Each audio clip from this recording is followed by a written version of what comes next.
Dans cet exercice, un XES-PCI PC de 2019, on s'intéresse à une famille d'intégrales I de A, définie comme étant égale à l'intégrale de 1 à plus infini de ln de A plus T2 sur T2 dt. Et on nous demande le comportement asymptotique de I de A quand A tend vers plus infini.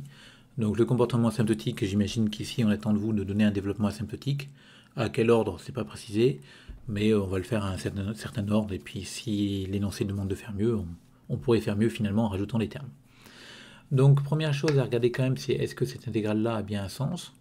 Alors dans le corrigé, j'ai pris le parti de prendre A positif, parce que A tend vers plus infini, donc on peut le supposer positif. Et pourquoi prendre A positif? Pour être sûr que cette quantité au numérateur existe bien sur tout intervalle 1 plus infini et qu'on n'a pas de problème. J'aurais même pu prendre A strictement plus grand que moins 1, ça marchait aussi. Mais bon, à la limite, peu importe, c'est pas vraiment le cœur du problème, vu que A va tendre vers l'infini. Alors, j'ai pris le parti dans le corrigé de ne pas parler de la nature de cette intégrale tout de suite, mais de l'obtenir au bout d'un certain nombre de théorèmes. Donc vous voyez, si j'applique l'intégration par partie, j'obtiens que deux intégrales sont de même nature. Je fais un changement de variable, j'obtiens que deux intégrales sont de même nature. Et finalement, la dernière intégrale que j'ai écrite, c'est une intégrale qui va converger, parce que je sais la calculer. Et du coup, je pourrais dire que successivement, comme celle-ci converge, celle-ci convergera. Comme celle-ci convergera, et j'obtiendrai la convergence de I de A au passage, ainsi que sa valeur. Donc voilà pour ça. Bon, alors ici, en tout cas, on aurait pu faire autrement, en remarquant que la quantité qui est au numérateur, à A fixé, ça va être un petit taux de racine de t, et finalement, l'ensemble de la fonction que j'intègre sera un petit taux de 1 sur t puissance 3,5, et comme 3,5 est strictement plus grand que 1, l'intégrale de 1 sur t, enfin la fonction 1 sur t puissance 3,5 est intégrable sur 1 plus infini. Donc par comparaison, cette fonction-là sera elle aussi intégrable sur 1 plus infini. Et donc en particulier, l'intégrale I de A sera bien convergente. Donc si on avait fait ça dès le départ, ça aurait modifié la rédaction, parce qu'on aurait pu dire à chaque fois, ici, pour mon IPP, je vais rajouter une hypothèse en rajoutant que l'intégrale I de A converge, donc par intégration par partie, l'autre intégrale converge, et j'ai égalité, etc. Bon, je ne l'ai pas fait, j'ai fait différemment. Donc là, je pose mon IPP, donc l'idée c'est de se ramener à une intégrale qu'on va pouvoir calculer, parce que pour avoir le comportement asymptotique, le mieux c'est d'avoir une expression précise de cette intégrale. Donc j'ai envie de dériver ce ln là pour me ramener à des puissances de t. Donc je dérive. Le 1 sur t carré, automatiquement je vais le primitiver. Mes deux fonctions u et v sont classées 1 sur 1 plus infini.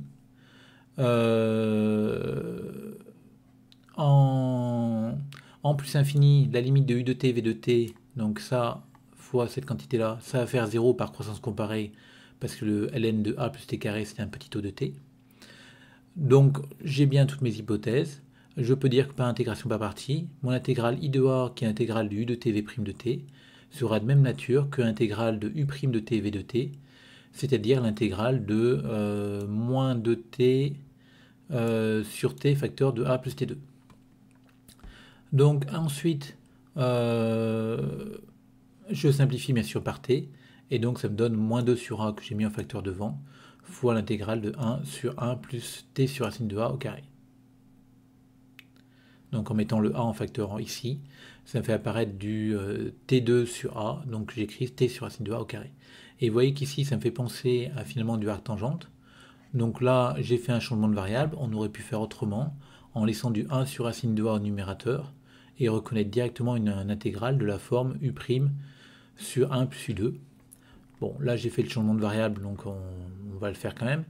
Donc c'est un changement de variable C1 strictement croissant, donc x égale t sur racine de A, dt est égal à ça, et ces deux intégrales-là vont avoir la même nature, donc l'intégrale avant et après changement de variable.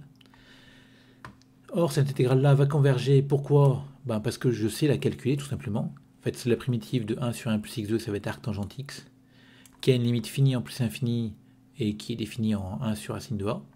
Donc ça va me donner cette valeur-là.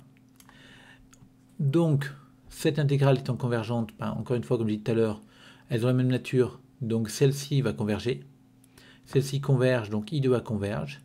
Et je suis dans le cas où je peux écrire maintenant mes égalités parce qu'il y a convergence. Donc je réécris mon IPP ici, donc avec le U, V dans le crochet, plus bien sûr l'intégrale de U' de T, V de T. Celle-ci, je la transforme avec mon changement de variable. Donc je me ramène à ça, ici.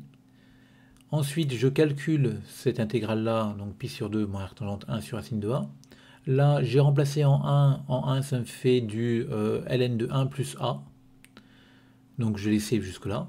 Et quand j'en suis arrivé là, bah, je me suis ramené, j'ai une expression du i de a avec des fonctions usuelles que je sais développer. Donc je vais le faire. Mon a étant vers l'infini. Alors attention ici, 1 plus a, c'est pas vraiment de la bonne forme. Le a ne tend pas vers 0. Donc je vais factoriser par a à l'intérieur. Et j'utilise la formule ln de a fois ln de b égale ln de ab pardon, égale ln de a plus ln de b. Donc je mets mon ln de a plus ln de b. Donc ce qui reste quand j'ai factorisé ici. Cette fois-ci, le 1 sur a va tendre vers 0. Donc je vais pouvoir faire un développement limité de cette quantité-là en 1 sur a.